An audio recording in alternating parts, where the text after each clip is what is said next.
वृत्तावसाने नटराजराजो ननादजक्कां नवपञ्चवारम् उद्धर्तुकामः सनकादिसिद्धन् एतद्विमर्शे शिवसूत्रजाल। सम्प्रति पातंजल महाभाष्य पतंजलिना विरचिते महाभाष्ये द्वितीयाह्निकस्य रुल् सूत्रमिदम् अत्रैव मिलित्वा एकीभूय विचारयिष्यामः, चर्चां सूत्रस्य चर्चां करिष्यामः। अयोनिति सूत्रमिदम् अस्माभिः दृष्टं, पठितं, चर्चितं वर्तते। सम्प्रति 14 सूत्रेषु द्वितीयं सूत्रमिदं रुल्। अस्मिन् रुल् इति सूत्रे पञ्चवाक्यानि सन्ति। प्रश्नोऽयम् अत्र वर्तते रुल्। अत्र ऋकारः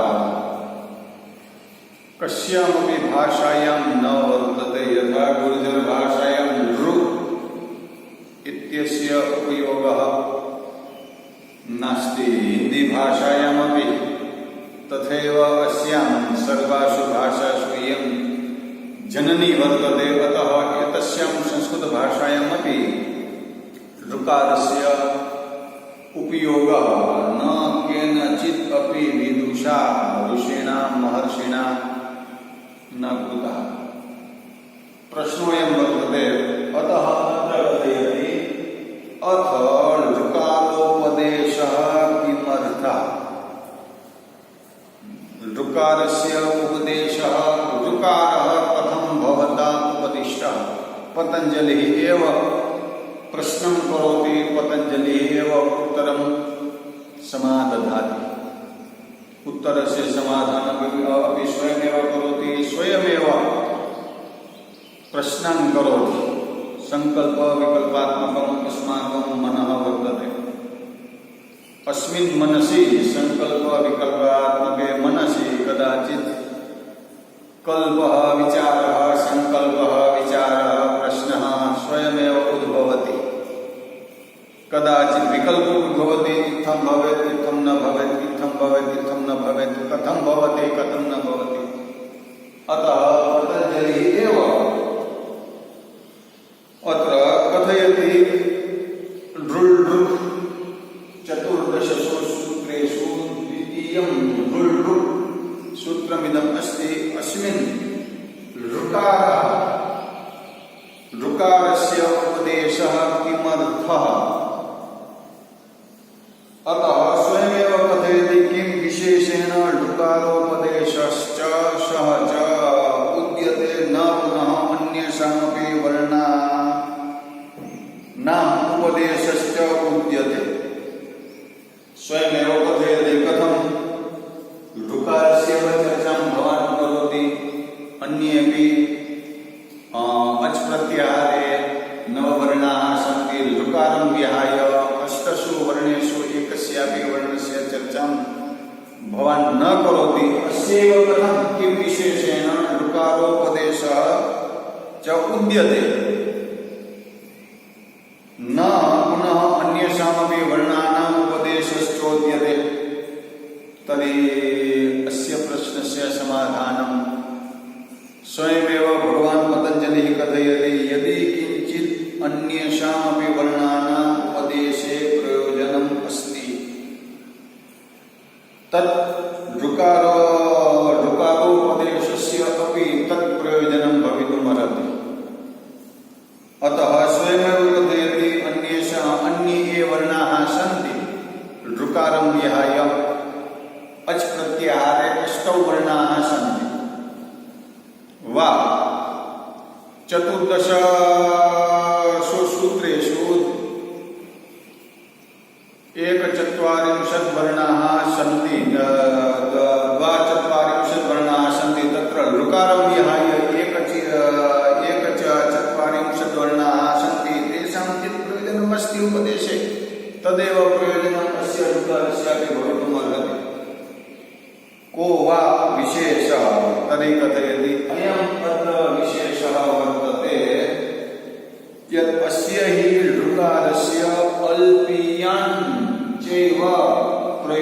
विषयः भवतु नाम कृपो रोलः वा रुल् रुक् वा ऋकारस्य ऋतुलसानां तथैव अत्रापि कथयति ऋकारस्य अल्पीयान् एव प्रयोगविषयः वा ऋकारस्य अल्पः प्रयोगः वर्तते। यश्चापि प्रयोगविषयः सोऽपि कृपिस्थस्यैव नाम कृपुसामर्थ्ये इति धातुं मनसि निधाय एकं सूत्रं तत्र भगवता पाणिनिना विरचितमस्ति कृपोरोलः। अतः अत्र कथयति यश्चापि प्रयोगविषयः सोऽपि कृपिस्थस्यैव कृपुसामर्थ्ये अयं धातु पाणिनिना उपदिष्टः कृतः वर्तते। कृपोरोलः सूत्रमिदमपि पाणिनिना विरचितमस्ति। इदं सूत्रं विहाय कुत्रापि ऋकारस्य प्रयोगः नास्ति वा प्रयोगविषयः नास्ति। अत्रापि प्रयोगविषयः वर्तते। अत्रापि नाम कृपिस्थस्यैव कथं कृपेश्च लत्वम् असिद्धम्। कृपो रोलः रो मने रेफस्य स्थाने लकारो भवति सः लकारः असिद्धः वर्तते। अतः असिद्धः वर्तते। असिद्धत्वात् ऋकारः कस्य स्थाने जातः तर्हि रेफस्य स्थाने। अतः ऋकारः असिद्धः वर्तते लत्वम् असिद्धम् अस्ति। अतः रेफं मत्वा यानि कार्याणि भवन्ति तानि कार्याणि भविष्यन्ति। तस्य असिद्धत्वात् ऋकारस्यैव अच् कार्याणि भविष्यन्ति। अतः कथयति ऋकारस्य उपदेशस्य नास्ति आवश्यकता। नार्थः ऋकारोपदेशेन। नटराजराजः नृत्तावसाने धक्कं निनाद तदनन्तरम् एतानि वा एतस्य सूत्रजालं निर्गतम्। अतः कथयति नार्थः ऋकारस्योपदेशेन न किमपि प्रयोजनं ऋकारोपदेशेन। कथं ऋकारस्य स्थाने भवति। अतः ऋकारं मत्वा यानि अच् कार्याणि इको यणचि इत्यादीनि यानि कार्याणि भवन्ति तानि कार्याणि ऋकारस्य एव स्थाने भविष्यन्ति। ऋकारोपदेशस्य नास्ति आवश्यकता। अतः इमं प्रश्नं मनसि निधाय अतः उत्तरं पठति। ऋकारोपदेशो यदुच्चा शक्ति ज्ञानवर्ण प्रत्याद्यर्थः। एतानि त्रीणि प्रयोजनानि ऋकारोपदेशस्य भगवान् पतञ्जलिः कथयति। अतः उत्तरं ददाति। ऋकारोपदेशो यदुच्चा अशक्ति ज्ञानवर्ण प्रत्याद्यर्थः। इत्थं त्रीणि प्रयोजनानि सन्ति। यदृच्छा नाम स्वेच्छया कस्यचित् जनस्य ऋतकः इति नाम वर्तते। अतः ऋतकस्य ऋकारस्य स्थाने अच् कार्यं भवेत्। यदृच्छया नाम कृतः अस्य किं नाम भविष्यति दशम्यां पत्रस्य यथा कथयति पतञ्जलिः गौणप्रयोजने। अतः अत्र कथयति ऋकारोपदेशो यदुच्चा शक्ति यदुच्चा अशक्ति ज्ञानवर्ण प्रत्याद्यर्थः। ऋकारोपदेशः कथं कर्तव्यः तर्हि अत्र कथयति। यदुच्चा शब्दः अत्र पठामः अग्रे। ऋकारोपदेशः मया क्रियते। ऋकारोपदेशम् अहं करोमि। कथं यदुच्चा शब्दार्थः प्रथमं प्रयोजनं। द्वितीयम् अशक्ति ज्ञानकरणार्थः ऋकारोपदेशः क्रियते। तदनन्तरं तृतीयं प्रयोजनमस्ति तृतीयाद्यर्थः ऋकारोपदेशः मया क्रियते। एतानि त्रीणि प्रयोजनानि कथ्यन्ते भगवता पतञ्जलिना। तत्र प्रथमं प्रयोजनमस्ति यद्युच्छा शब्दार्थः, द्वितीयम् अस्ति अशक्तिदानकरणार्थः, तृतीयं प्रयोजनमस्ति ऋकारोपदेशस्य तृतीयाद्यर्थः। अतः अत्र यद्युच्छा शब्दार्थः अस्य प्रयोजनस्य चर्चां करोति। यद्युच्छा शब्दार्थः तावत् यद्युच्छया नाम स्वेच्छया कश्चित् ऋतको नाम कस्यचित् जनस्य ऋतकः इति नामधेयं वर्तते। अयं ऋतकनामकः छात्रः वर्तते। सः ऋतकनामकः छात्रः संप्रति भाष्यं महाभाष्यं पातञ्जलभाष्यं पठति। अतः तस्मिन् अच्कार्याणि यथा स्युः यथा दधि ऋतकाय देहि इत्थं वर्तते। दधि ऋतकाय देहि। अत्र चेत् ऋकारोपदेशः भगवता पाणिनिना न क्रियते तर्हि अयं लकारः अच् प्रत्याहारे न गमिष्यति तर्हि कोयनचि इत्यनेन इकारस्य स्थाने यकारो यणादेशो भवितुं नार्हति। अतः अत्र कथयति दधि ऋतकाय देहि, इकारस्य स्थाने यकारे सति दधृतकाय, तदनन्तरं मधुऋतकाय देहि, मधुऋतकाय देहि। तदनन्तरं अयं ऋतकः उदम् अगमत्, उत्तरदिशायाम् अगच्छत्।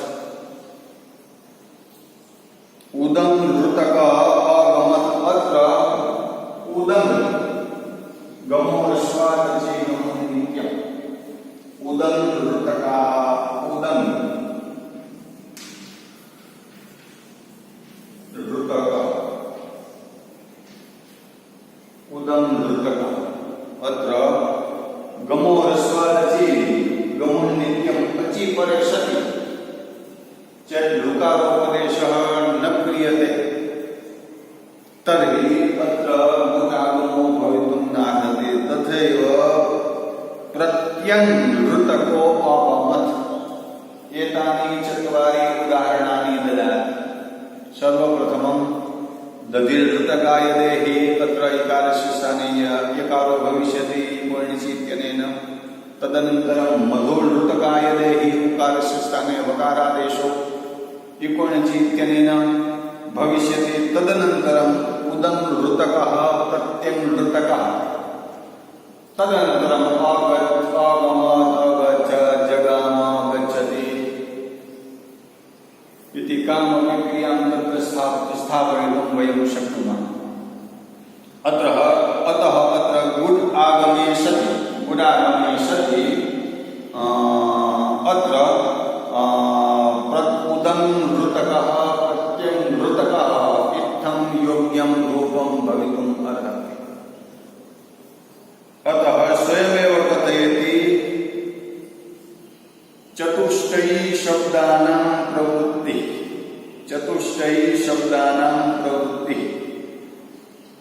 शब्दानां प्रयोगः चतुर्विधः वर्तते।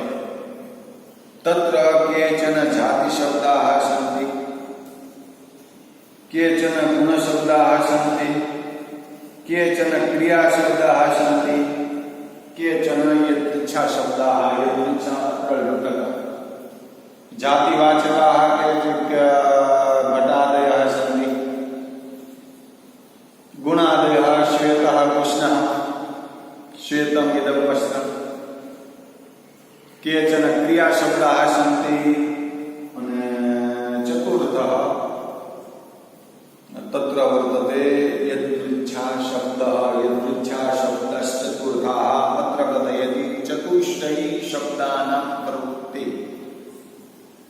तत्र जातिशब्दाः,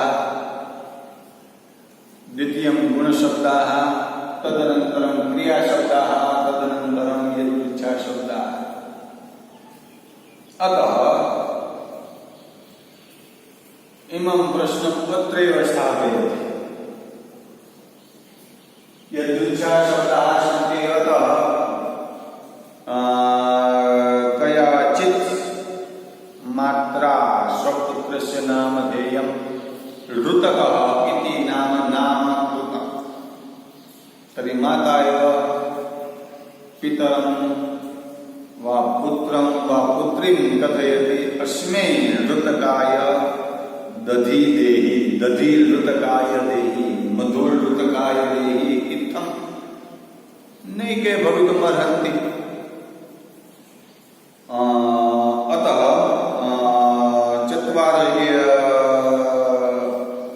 चतुर्विधा शब्दानां प्रवृत्तिः वर्तते। इमं प्रश्नम् अत्रैव स्थापयति। तदनन्तरम् आयाति अशक्तिजानुकरणार्थः। अशक्तिजानुकरणार्थः अशक्तिः जिह्वायां वर्तते। कस्यचित् बालकस्य जिह्वादोषः, अतः ऋकारस्य स्थाने ऋकारं वदिष्यति। नमस्ते रुद्रमन्यव, रुद्रस्य जाने रुद्रः इति वदति। अतः अत्र अशक्तिजानुकरणार्थः ऋकारोपदेशस्य इदं द्वितीयं प्रयोजनमस्ति। अत्र कथयति अशक्त्या कयाचित् ब्राह्मण्या, काचित् ब्राह्मणी वर्तते, सा जिह्वादोषयुक्ता वर्तते। अतः अशक्त्या ऋतकः इत्यस्य स्थाने ऋतकः इति प्रयुक्तम्। अत्र लिखितमस्ति अशक्त्या कयाचित् ब्राह्मण्या ऋतकः इति प्रयोक्तव्ये, ऋतकः इति प्रयुक्तम्। अतः ब्राह्मणी अग्रे ऋतकः, तस्य अनुकरणं ब्राह्मणी ऋतकः, ब्राह्मणी ऋतकः। अत्र ब्राह्मणी ऋतकः मूलं नाम वर्तते। अशक्त्या जिह्वादोषत्वेन, जिह्वादोषे सति सा वदति ऋतकः। अतः अत्र इको इणचि ईकारस्य यथा शुद्धि अग्रे उपास्यः तत्र ईकारस्य स्थाने एकारो भवति, तथैव अत्रापि भवेत्। तथैव कुमारी ऋतकः अत्रापि भवेत्। इत्थं द्वितीयं प्रयोजनं तत्रैव सार्धम् उक्त्वा समाप्नोति। तदनन्तरं कथयति प्लुत्याद्यर्थः। प्लुति आदि के नाम प्लुत्यादयः, प्लुतिः आदि येषां ते प्लुत्यादयः के सन्ति तर्हि कथयति प्लुतिः द्विर्वचनः स्वरिताः। प्लुतकार्यं भवेत्, द्विर्वचनं नाम द्वित्वं भवेत्, स्वरितकार्यं च भवेत्। इत्थं त्रीणि कार्याणि भवेयुः। अतः प्लुत्यादयः इति शब्दे त्रयो शब्दाः आयान्ति। यथा प्लुतिः द्विर्वचन, प्लुति द्विर्वचन स्वरिताः। यथा कृप्तशिखः, यथा कृप्तशिखः अत्र स्वरितकार्यं वर्तते कृप्तः, तत्र पकारस्य स्थाने द्वित्वं भवति, प्रकृप्तः तत्र स्वरितकार्यं भवति।